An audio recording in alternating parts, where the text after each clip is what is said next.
only a century and a quarter, our civilization, huddled along sea coasts and the shores of rivers, has moved along steel rails to the conquest of the great, rich, virgin American heartland.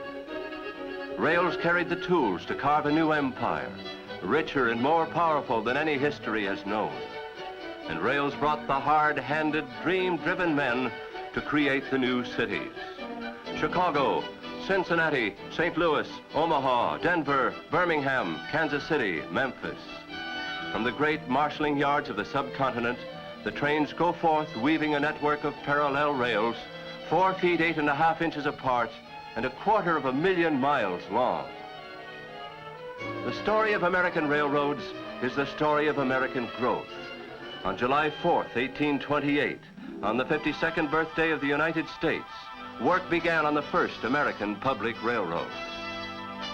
Mighty stainless steel giants now span the country from the bustle of the industrial areas of the East across the span of the entire continent through the frightening grandeur of the Rockies.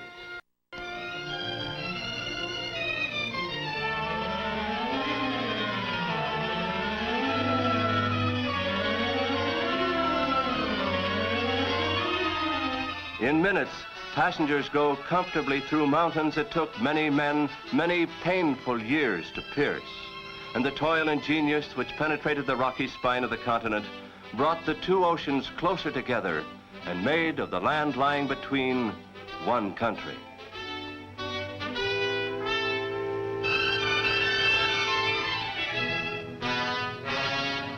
Each day, to each American city, the freight brings food and warmth and luxuries, and the streamliner brings new men and new ideas and new growth.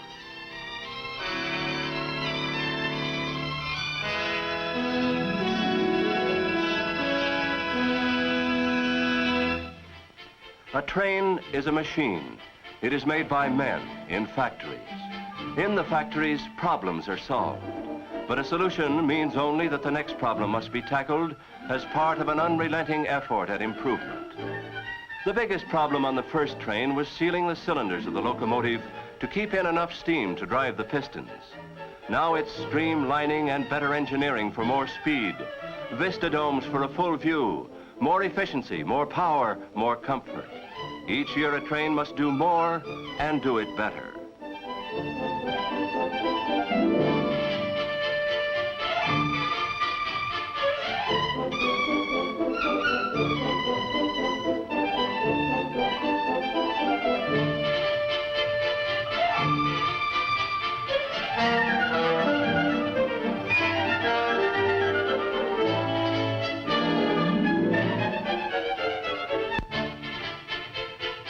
And now, a new tool, one of compactness and flexibility.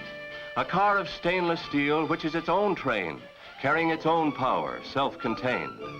The engines move easily in or out for simpler maintenance. The car itself is designed to go anywhere and to operate where the transcontinental giants could not do so economically.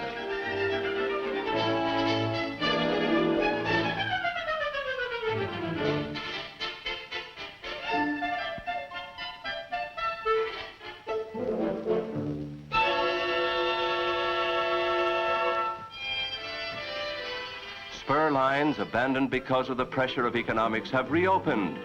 Rights of way, which for years have seen only an occasional local freight, are busy again. Better service, new jobs. When the railroads do something new, it becomes part of the American landscape. So the rail diesel car has in a short time fitted itself to every varied vista, every contrasting horizon which is America. From the waving cornfields of the Ohio River Basin to the endless miles of the desert, from the round hills of New England to the exotic scenes of Southern California, through the entire American expanse, there's a new way for men to travel.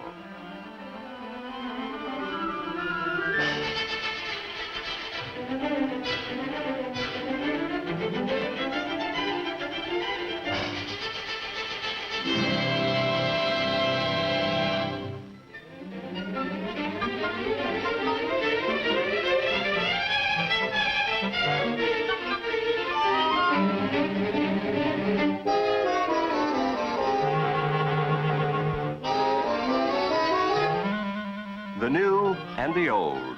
The rail diesel car crosses the oldest railroad bridge in the country.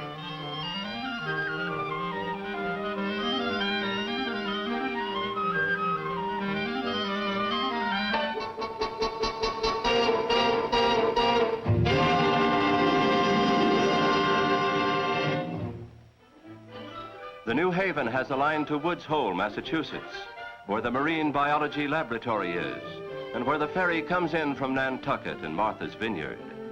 Summers, trains of these cars travel regularly from Boston to stop at the ferry slip. But even when the vacationers have gone home, single units still provide the year-rounders with good service. Once we moved down the Mississippi in flatboats. We traveled by stagecoach along the National Pike from Cumberland, Maryland to Vandalia, Illinois. We pulled our barges along the tow paths of the Erie Canal. But the problem of opening up America was unsolved. It remained unsolved until someone thought to take an engine which carried its own power and move it along rails to reduce the friction and guide its path.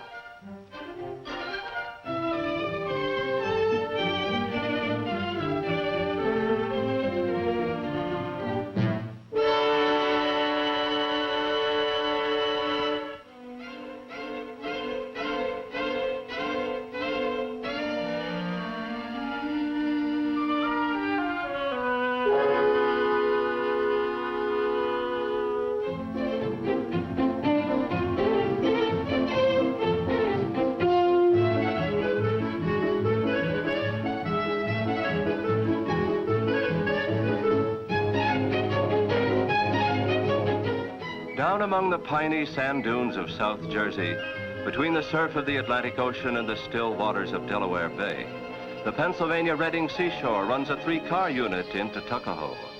Both engines are running in each car, and the 3 pull smoothly together to the station.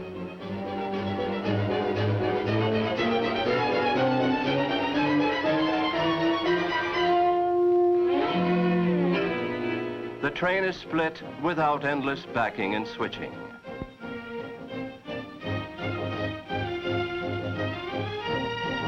One train moves in 2 directions, east and south, and 2 schedules are met.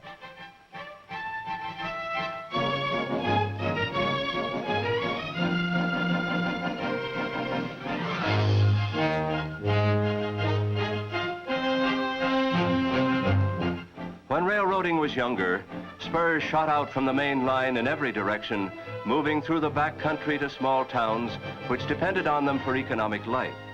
Lately, many of these have closed. As transcontinental railroading grew, local service found it often could not meet its costs.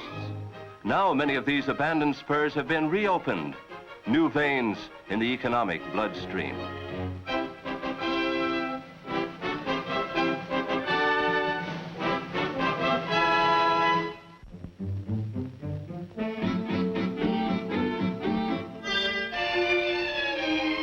We are known to history as a restless people, never content to stay put, always pushing forward and outward in search of better living or new surroundings, or seeking only the pleasure of continual movement. Of late, this restlessness has taken a new form. In recent years, there's been a great movement away from the cities. Our tradition says we're a rural people, but the facts of our industrial life make us urban, so we compromise.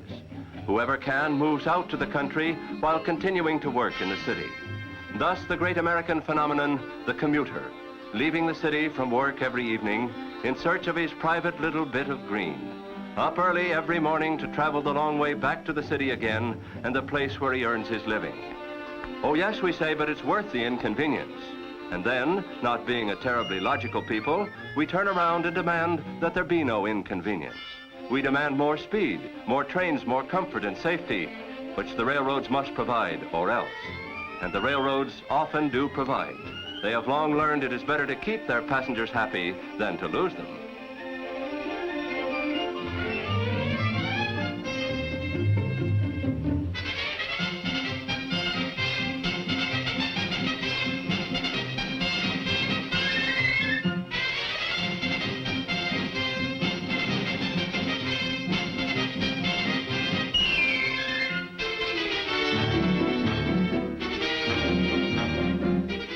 American rails have always depended more on the goods they carry than on the people they move.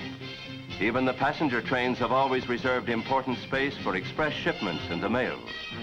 The development of the one-car train has taken this into careful account, and where required, combination cars carry mail and express as well as passengers.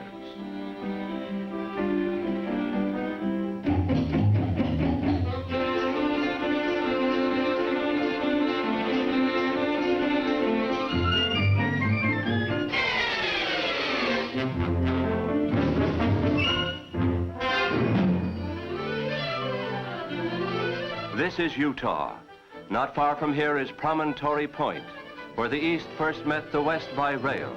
And on May 10th, 1869, gold and silver spikes were driven into the ties to commemorate the first transcontinental railroad.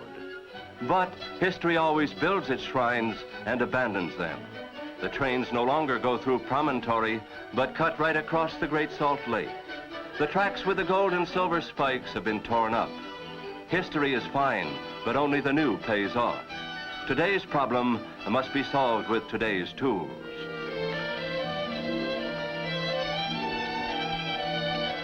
The California Zephyr tying the Midwest to the Pacific. And the Zephyrette traveling the same rails on a different mission, not to bind together two halves of a mighty country, but to serve the small towns and way stations that lie between our large cities. The restless wheels of America are now on one car, moving swiftly and surely through 1,000 miles of deserted vastness to small places where it fills the needs of a few people.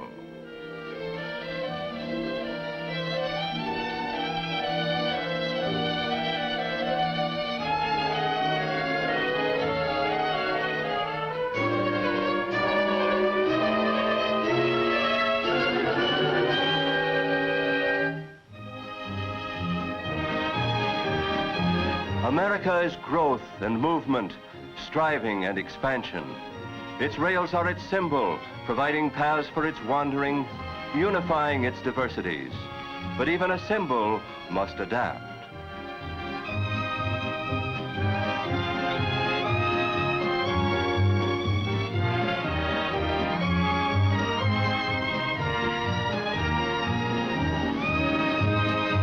As each day is met on its own terms, the rails are kept shiny by constant use, and the signal on ahead is clear iron.